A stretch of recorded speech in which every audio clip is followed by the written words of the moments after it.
Welcome back to the Morning Blend. This chili is good. How good, Tiffany? It's so good that we got one of our viewers' first prize in a chili cook-off a few years back. How cool is that? So today, backed by popular demand only, the chef who first made it on our show, we're even going to share his secret ingredient and give you the recipe. It's Matt Scott. He used to be our technical producer here on the Morning Blend. He's moved on to other things now, but he still has a beard, and he missed us so much that he came back to whip up another batch of Steep and Brew's Buzzed Up Chili. Yeah, you heard from the ladies about the beard. What's the vibe you get on facial hair? My wife gets mad when I shave it off. Really? So, yeah. See, she finds it sexy? Yeah. Is it because it protects you from the UV rays on that part of your face? Maybe it's because I'm getting older and fatter and it just hides everything.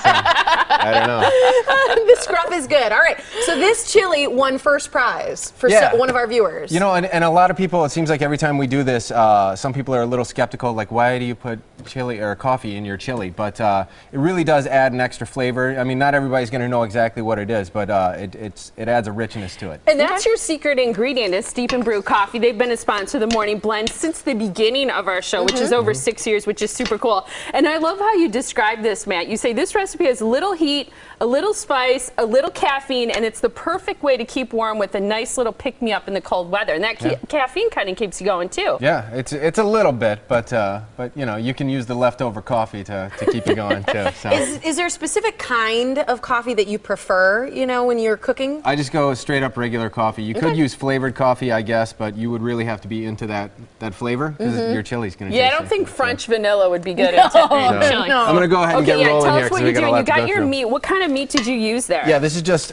sirloin steak that's been cubed, and then I'm just browning it on all sides. Okay. You don't have to cook it all the way because basically you're going to simmer everything together later on. Ah, right. Okay. So then you put in your onions. Yeah. You know what's so funny is it's like the chuck wagon cooks used to make a lot of chili, right? Or they made a lot of coffee too.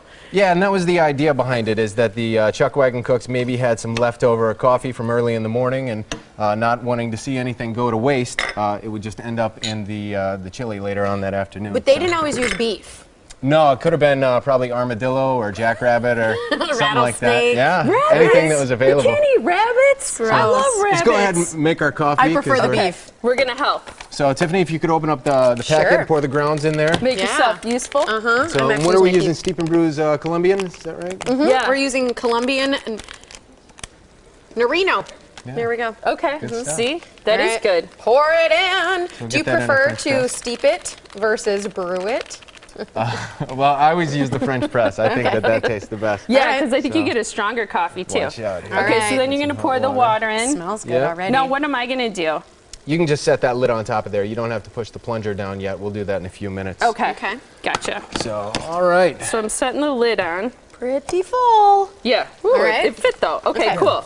Okay, so you've got your onions and your beef in there. So then the onions, basically, we just want to cook them until they're a little bit soft. Okay.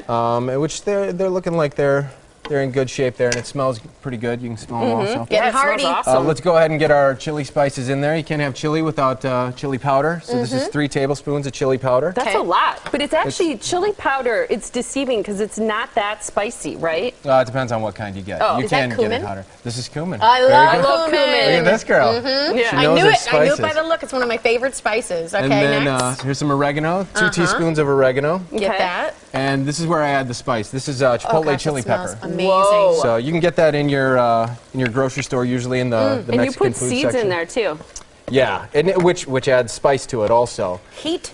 Okay. So you have a new baby in your house. We do. Do you do a lot of cooking now that you have 2 kids? Well, I do for the one that can eat. The other one's still on milk for a little bit now. So she doesn't need too much chili.